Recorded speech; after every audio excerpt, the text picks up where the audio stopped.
Hi,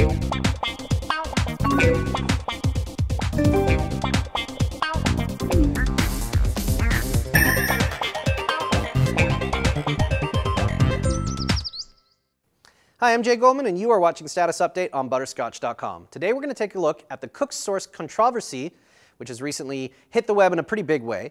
If you're not familiar with the magazine, and you probably aren't because pretty much nobody was, it's a free magazine distributed to about 20,000 readers in New England, focuses on recipes and that kind of thing, so it's a source for cooks to get content from.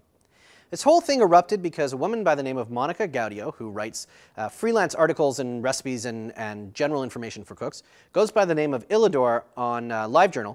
She was contacted by a friend who had seen her article in CookSource for a recipe that she'd written, and they wanted to know how she had got it in there. Well, it turned out that she'd never heard of the magazine, and in fact hadn't gotten it in there, but she was able to find them on Facebook and discover that they had pretty much stolen the article from a website that she actually owns. So they contacted them to let them know that it was a copyright violation, and in fact the website that she had published it on originally had a copyright notice on it, so it was pretty obvious that this was a copyright violation.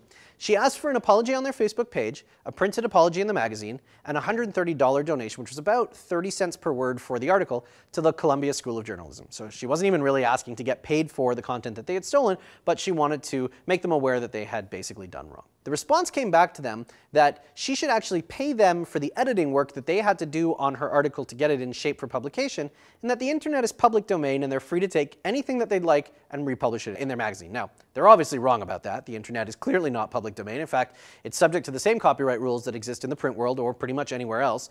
And so when she wrote about this on her LiveJournal blog, the entry touched off a massive social media response. Now, copyright on the internet has been historically been a very touchy topic, especially because there are so many writers who are involved with this. And so when you get a writer who's saying that my stuff was stolen and republished without my permission, you get a huge flood of people who are very supportive of this. In fact, such a big flood that their Facebook page was completely crammed full of comments very, very quickly.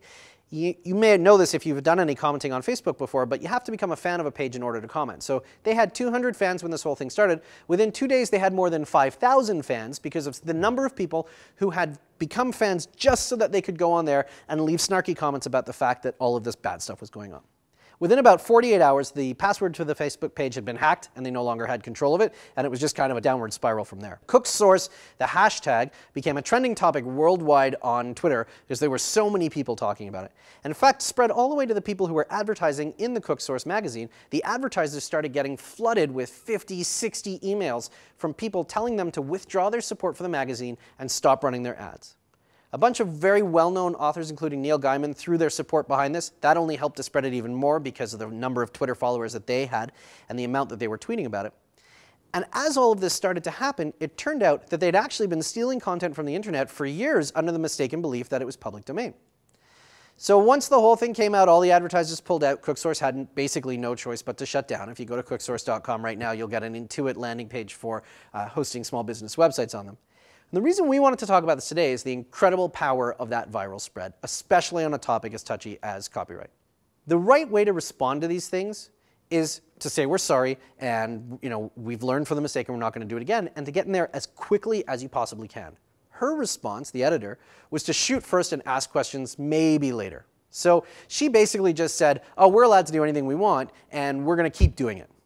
That's the wrong way and in fact provokes the response that led to the giant viral thing. We've seen the same thing happen over the years with situations like Motrin and the mommy bloggers, with the bicycle locks that could be undone by a pen. All of these situations could probably have been mitigated if the company behind them had just apologized, said, you're right, we're very sorry, we're not going to do it again, and taken an opportunity to learn from that. So the other thing you should think about is, as an advertiser, if you're running ads on a platform or in a magazine, consider how that might affect your reputation. Most of the advertisers in CookSource thought that they were just reaching out to a whole bunch of New England foodies who were really interested in learning more about food. It turned out, because of what happened, that their reputation was dragged down, and in fact a number of them have lost massive amounts of revenue because of the fact that they've been boycotted or they've lost out on having the ads run now that the magazine's gone. One of them knew how to respond properly. Second Street Baking Company in Turners Falls, Massachusetts. When they learned about the fact that this whole situation was happening, because their email inbox started filling up with messages, they jumped on the CookSource Facebook page, and about every 20 minutes, and that's how you can tell how much volume there was because the comments just kept going down the page, they posted something saying that they were in full support of the people who were opposed to it, they were pulling their ads immediately, they had no idea that this was happening. Neil Gaiman actually retweeted that message for them, which really helped them to get the message out that they weren't behind this and that they weren't affiliated with it. And in fact, they came out on top with a whole bunch of new customers and people who made donations to the local food bank in their name and who were in fact offering to send them money to make up for the lost revenue from the magazine, even though they didn't necessarily live in the area that was normally serviced by them. So get in there fast, respond, say you're sorry, take the hit, and learn from the opportunity. Don't forget, if you're looking for a domain name, you can get 10% off with this coupon at hover.com. I'm Jay Goldman. This has been Status Update on Butterscotch.com. Thanks for watching, and we'll catch you next time.